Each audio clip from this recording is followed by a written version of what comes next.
Welcome to TCIIT. Subscribe my channel for more videos and do not forget to press the bell icon. Hello everyone, welcome to TCIIT। मेरा नाम है गौरव सचदेवा और आज का जो हमारा टॉपिक होगा वो होगा प्रोग्रामिंग्स के कंसेप्ट के ऊपर। पिछली बार भी मैंने जो वीडियो बनाई थी वो थी प्रोग्रामिंग के कंसेप्ट के ऊपर, वो पहला पार्ट था और जो जितना रिमेनिंग पार्ट रह गया वो आज हम इस वीडियो में कंप्लीट करेंगे। एक बारी समराइज़ कर लेते हैं कि पिछले वीडियो में जो कंसेप्ट ऑफ प्रोग्रामिंग था हमने उसमें क्या क्या किया था। उसमें सबसे पहले मैंने आप लोगों को बताया था कि प्रोग्रामिंग लैंग्वेजेस क्या होती हैं, ये क्लियर करवाया था कि रियल वर्ल्ड लैंग्वेजेस और प्रोग्रामिंग लैंग्वेजेस में क्या सिमिलैरिटीज़ है, क्या डिफरेंसेस हैं, और इनके फेजेस बताए थे मैंने कि पहले लैंग्वेज कैसी होती थी, फिर साथ में उसके बाद कैसे एडवांस होती रही। मेन जो चीज़ इसमें समझने वाली थी लो लेवल लैंग्वेज और high level language. Low level language जैसे कि मशीन लैंग्वेज है जो कि कंप्यूटर को समझ आती है, हाई लेवल लैंग्वेज जो कि हम लोगों को समझ में आती है।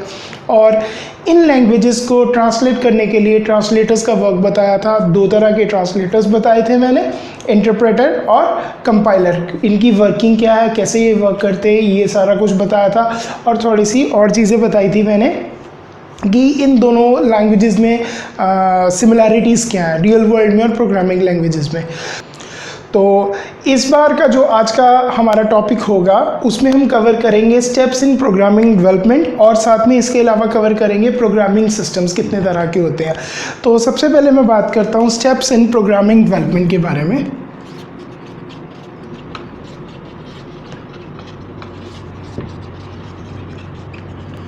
स्टेप्स इन प्रोग्रामिंग डेवलपमेंट, कौन कौन से स्टेप्स होते हैं प्रोग्राम को डेवलप करने के लिए, एक प्रोग्राम बनाने के लिए हमें जिन जिन स्टेप्स की ज़रूरत पड़ती है वो सारे, उन सब के बारे में आज हम बात करेंगे। पहले मैं आपको लिख के बताता हूँ ये स्टेप्स कौन से, फिर हम इसको साथ साथ में एक्सप्लेन करेंगे। सबसे पहला जो स्टेप आएगा वो आएगा प्रॉब्लम एनालाइज करने का,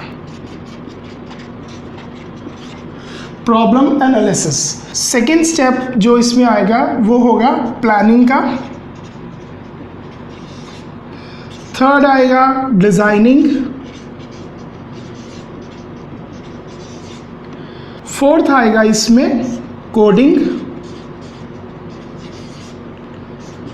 फिफ्थ इज डीबगिंग।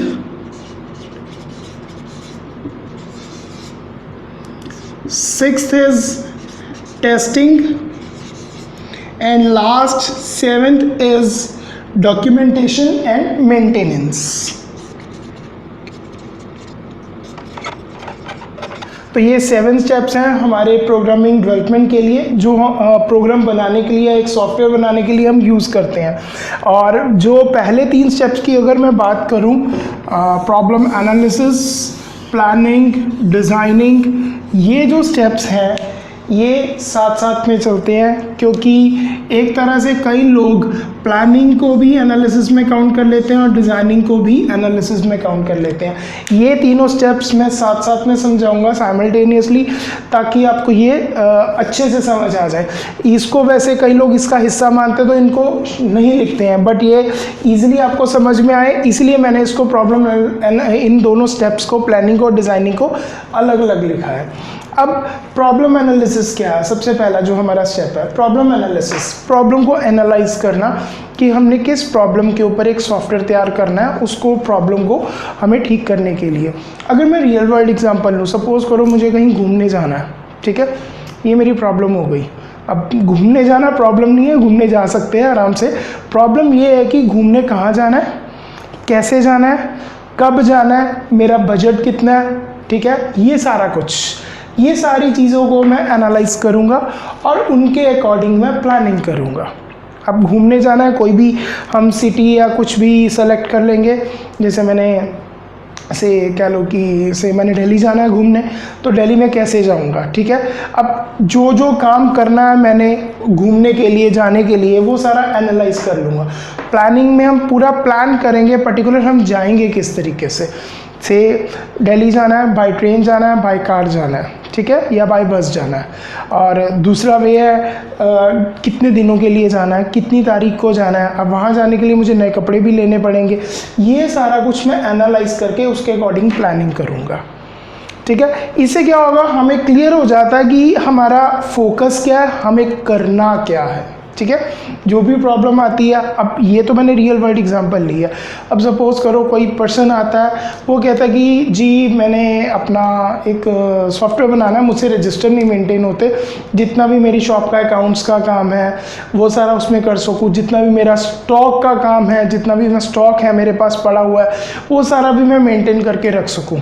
या एक लाइब्रेरियन आता है, वो बोलता है कि मेरे पास कितनी बुक्स हैं इस टाइम स्टॉक में पड़ी हैं, कितनी बुक्स ऐसी हैं जिनके नए एडिशंस आ गए हैं वो लेने वाले हैं, या कितनी बुक्स हैं जो बच्चे लेके जा चुके, स्टूडेंट्स लेके गए हैं पढ़ने के लिए, और कितनों ने वापस कर दी, कितनों ने नहीं किए, पूरा मेंटेन करके रखना। ठीक है, ये एक प्रॉब्लम आ गई। अब इस प्रॉब्लम को कैसे हमने सॉल्व करना है, किस तरीके से करना है, वो चीज़ हम प्लानिंग में करते हैं। अब रियल वर्ल्ड में इस चीज़ को जैसे हम सॉल्व करते हैं वही चीज़ हम प्लानिंग में भी यहाँ पर करेंगे। ठीक है, अब एक पर्सन है, हम उससे बात करेंगे वो किस तरीके से मैनेज करके रखता है बुक्स को, उसने कैसे कैसे रजिस्टर्स लगाए हुए हैं सारे, अगर वो अकाउंट्स का काम कर रहा है, पैसों का हिसाब वो कैसे रखता है, वही चीज़ हमने यहाँ पर भी प्लानिंग में करनी है। ठीक है, अब यही चीज़ हो गई। अब उसके बाद नेक्स्ट पार्ट आता है डिज़ाइनिंग का। अब प्लानिंग के बाद डिज़ाइनिंग, ये अलग अलग स्टेप्स मैंने क्यों रखे। प्लानिंग में हो सकता है जो चीज़ मैंने सबसे एंड में करनी है उसके बारे में मैंने पहले सोच लिया, और जो चीज़ मैंने पहले करनी थी वो बीच में कहीं मैंने बाद में सोची या सोची ना हो। ठीक है, तो इसीलिए हम डिज़ाइनिंग का पार्ट लेते हैं साथ में। डिज़ाइनिंग में क्या होता है, एक बार मुझे प्रॉब्लम पता लगी कि मेरी ये प्रॉब्लम है, मैंने प्लानिंग कर ली कि मुझे ये काम ऐसे ऐसे करना है, ये काम ऐसे करना है। ठीक है, और उसको डिज़ाइनिंग में क्या बेनिफिट होगा, स्टेप बाय स्टेप वो वर्क कैसे करना है वो सारा का सारा मैं देखूंगा। ठीक है, अब सपोज़ करो दिल्ली जाना है, मैंने बात किया दिल्ली जाना है, दिल्ली जाने के लिए भी सारी तैयारी कर ली, टिकट्स खरीदी नहीं, मैंने बाय ट्रेन जाना है, टिकट्स खरीदी नहीं। ठीक है, अब प्लानिंग में यहाँ गड़बड़ हो गई ना, इसीलिए डिज़ाइनिंग में मैं स्टेप बाय स्टेप कर लूँगा कि हाँ जी मैंने दिल्ली जाना है, मैंने इतने ये आज या कल मैं टिकट बुक करवाऊँगा, और इतने बजे मैं कपड़े लेने जाऊँगा अपने लिए, इतने बजे मैं सामान लेने जाऊँगा, और दिल्ली में मैंने कहाँ कहाँ घूमना है, किस किस जगह पे जाना है, वो सारा कुछ मैं प्लानिंग में और डिज़ाइनिंग में कर लूँगा। ये जो 3 स्टेप्स हैं ये साथ साथ में चलते रहते हैं। ठीक है, डिज़ाइनिंग करने के लिए हम यूज़ कर सकते हैं 3 चीज़ें हैं। अगर हमें डिज़ाइनिंग करनी है,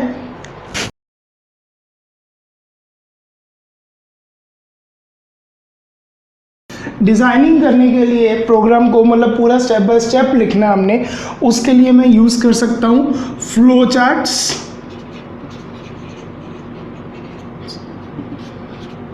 दूसरा एल्गोरिदम्स, तीसरा आएगा इसमें स्यूडो कोड्स।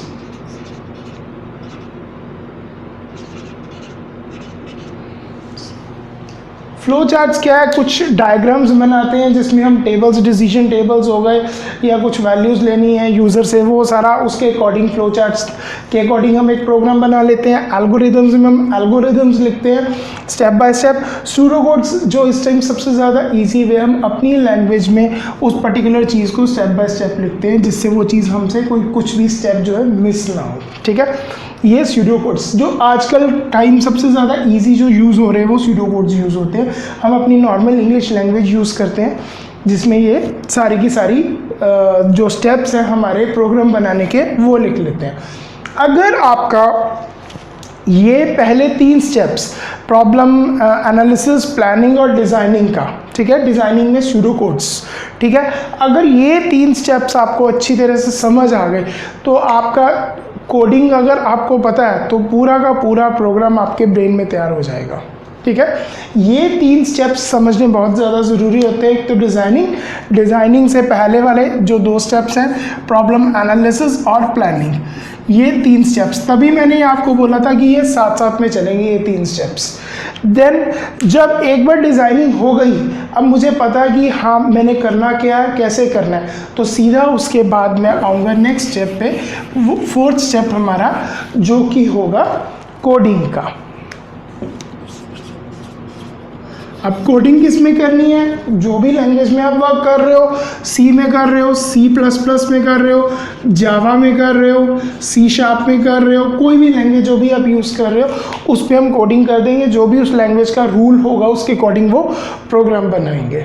ठीक है, कोडिंग के बाद जो हमारा नेक्स्ट स्टेप आएगा नेक्स्ट स्टेप जो आएगा वो आएगा डीबगिंग का।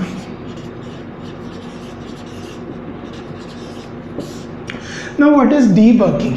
ठीक है, जब भी हम एक प्रोग्राम बनाते हैं, अब प्लानिंग चाहे जितनी मर्जी अच्छी हो, लेकिन जब प्रोग्राम कोई भी चीज़ एग्जीक्यूट होती है ना, तब पता लगता है कि वो वर्क कैसे कर रही है। अब जब भी मैंने कोडिंग की, कोडिंग करने के बाद जब मैं प्रोग्राम को रन करके देखूंगा, कुछ ना कुछ उसमें एरर्स आई होंगी। अब वो एरर्स भी अलग अलग तरह की होती हैं, वो भी मैं आगे डिस्कस करता हूँ आपसे।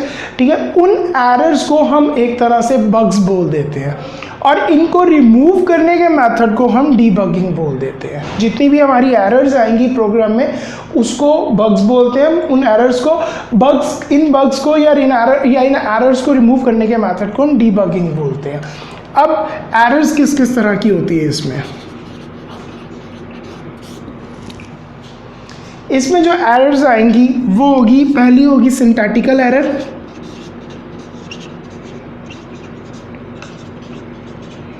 या इसको कंपाइल टाइम एरर भी बोल देंगे हम।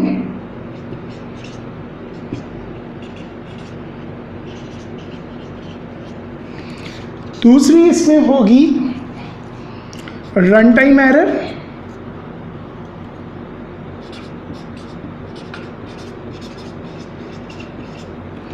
और तीसरी लास्ट इसमें होगी लॉजिकल एरर। अब ये एरर्स क्या होती हैं? सिंटैक्टिकल या compile time error. Compile time error जबकि मैं प्रोग्राम बना रहा हूँ, कंपाइल करता हूँ प्रोग्राम को, ये जब लैंग्वेजेस शुरू करेंगे तब आपको ही समझ में आ जाएगा। ठीक है, तब वो एरर्स आती हैं। ठीक है, सिंटैक्टिकल एरर बेसिकली जैसे कि मैंने आपको पिछली क्लास में बताया था, हर एक लैंग्वेज को लिखने का एक रूल होता है। ठीक है, अब जहाँ पर मैं रूल तोड़ूंगा वहाँ पर वो सिंटैक्टिकल एरर देगा, सिंटेक्स की एरर देगा कि हमने यहाँ पर ये गलती की है। अब रूल कैसा है?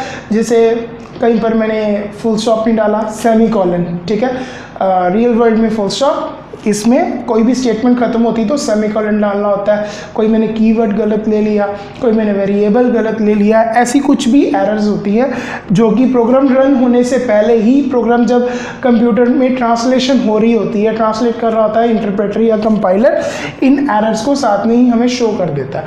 और जब तक इन एरर्स को रिमूव नहीं करते तब तक हमारा जो प्रोग्राम है वो आगे रन नहीं होता।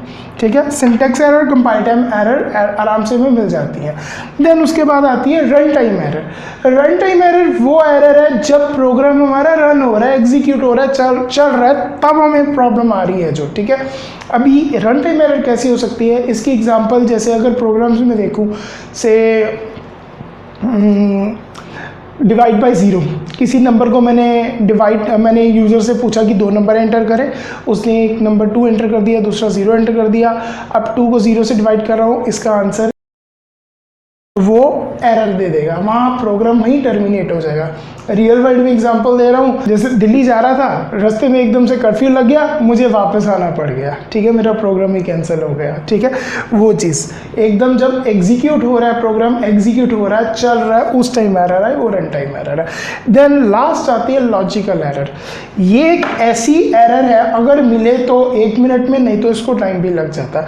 लॉजिकल एरर मतलब होता है कि हमने जो भी काम किया है, ठीक है, उसका जो रिजल्ट हमें चाहिए था वो नहीं आ रहा। अगर मैं बिल्कुल इसी लैंग्वेज में बोलूँ, सपोज करो मैंने प्रोग्राम बनाया जिसमें मैं कर रहा हूँ 2 + 5, अब इसका आंसर आना चाहिए 7, बट मुझे जो आंसर आ रहा है इसका वो आ रहा है 10। मतलब इसमें कोई गड़बड़ है। ठीक है, इसमें कोई गड़बड़ है, हमारा लॉजिक ख़राब है, इसमें हमने लॉजिक में प्रोग्राम बनाते टाइम हमने कोई मिस्टेक कर दिया। ठीक है, हो सकता है मैंने प्लस की जगह मल्टीप्लाई का साइन डाल दिया हो। ठीक है, इसलिए वो 7 की जगह 10 आंसर दे रहा है। ठीक है, तो हमें क्या करना पड़ता है? लॉजिकल एरर जब भी आए, हमें पहले तो प्रोग्राम को पूरा स्टडी करना पड़ता है, चेक करना पड़ता है। उसके बाद अगर ये एरर नहीं मिलती तो फिर एक स्टेप और पीछे जाना पड़ता है हमारे स्यूडो कोड्स में या फ्लो चार्ट्स में। अगर उसमें भी एरर नहीं मिल रही तो एक स्टेप और पीछे जाना पड़ता है, प्रॉब्लम एनालिसिस तक जाना पड़ जाता है अगर ये लॉजिकल एरर ना हाथ में आए। ठीक है, तो इस पे कुछ स्टेप्स वापस जाके तभी ये एरर हाथ में आती है। ये तो थी हमारी डिबगिंग का स्टेप। डिबगिंग का स्टेप पूरा हो गया। नेक्स्ट अब जो इसमें स्टेप आएगा वो है टेस्टिंग का स्टेप।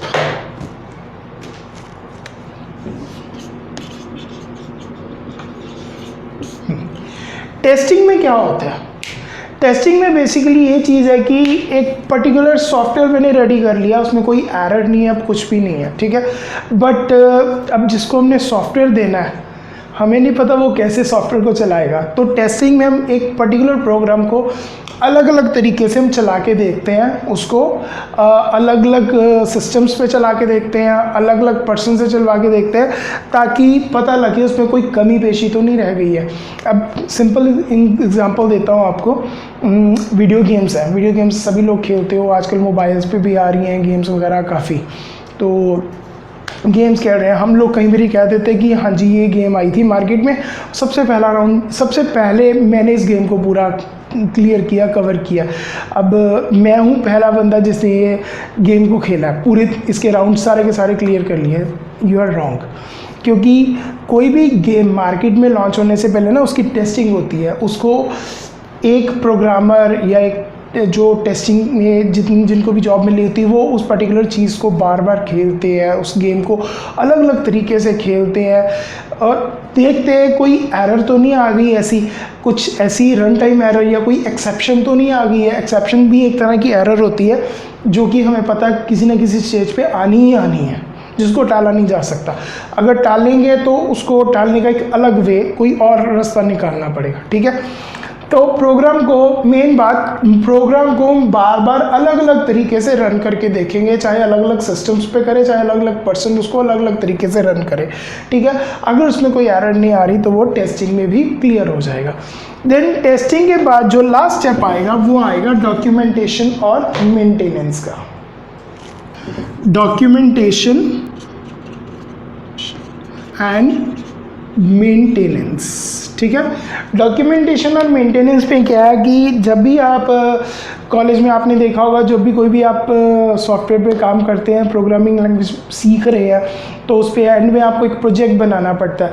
अब वो प्रोजेक्ट क्या होता है, प्रोजेक्ट में सिनॉप्सिस वगैरह बनाते हो, उसकी फाइल बनाते हो, वो सारा डॉक्यूमेंटेशन और मेंटेनेंस है। ये बहुत ज़्यादा ज़रूरी चीज़ होती है। इसका बेनिफिट क्या होता है, एक तो आपने जब सॉफ्टवेयर रेडी कर लिया, आपने पूरा का पूरा उसको डॉक्यूमेंटेशन कर ली, उसको पूरा का पूरा उसको मेंटेन करके रख रहे हो, ठीक है। उससे बेनिफिट ये होगा कि कल को सपोज करो आपने कोई सॉफ्टवेयर बनाया, उसमें कोई नई चेंजेस करनी पड़ रही हैं, तो आपको, अगर आपने ये डॉक्यूमेंटेशन या मेंटेनेंस नहीं की होगी, सिनॉप्सिस वगैरह, प्रोजेक्ट फाइल रिपोर्ट वगैरह नहीं बनाई होगी, तो आपको दिक्कत क्या आएगी, आपको फिर से पहले स्टेप से, मतलब कि प्रॉब्लम एनालिसिस से ही आपको सारा का सारा काम करना पड़ेगा, उस प्रोग्राम की दोबारा डेवलपमेंट करनी पड़ेगी आपको, ठीक है। बट अगर ये स्टेप करके रखा है आपने तो आपको ये दिक्कत नहीं आएगी। अभी एक सिंपल एग्जांपल लेता हूँ।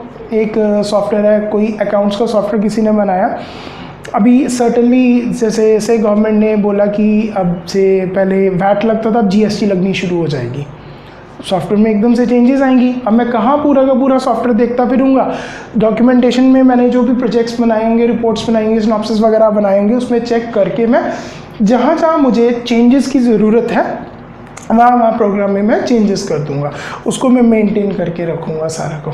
ये था हमारा डॉक्यूमेंटेशन और मेंटेनेंस, और ये स्टेप्स थे हमारे प्रोग्राम की डेवलपमेंट के, कि कैसे हमने प्रोग्राम को डेवलप करना है। तो ये था आज का हमारा topic, steps in programming development. और ये टॉपिक कवर हो गया, जो प्रोग्रामिंग कंसेप्ट का पहला पार्ट था, दूसरा पार्ट था, ये क्लियर हो गया। और जो कल हम अब टॉपिक डिस्कस करेंगे वो होगा प्रोग्रामिंग सिस्टम्स कौन कौन से होते हैं, प्रोग्रामिंग अप्रोचेस कौन कौन सी होती है। मेन होती है प्रोसीजरल और ऑब्जेक्ट ओरिएंटेड, और इसके बारे में हम नेक्स्ट क्लास में, नेक्स्ट सेशन में डिस्कस करेंगे। अगर आपके प्रोग्रामिंग कंसेप्ट को लेके कोई भी डाउट्स है, आप वीडियो में मुझे कमेंट कर सकते हैं, और मैं अगली वीडियो में आपके ये डाउट्स ज़रूर क्लियर करूँगा। तब तक के लिए थैंक यू।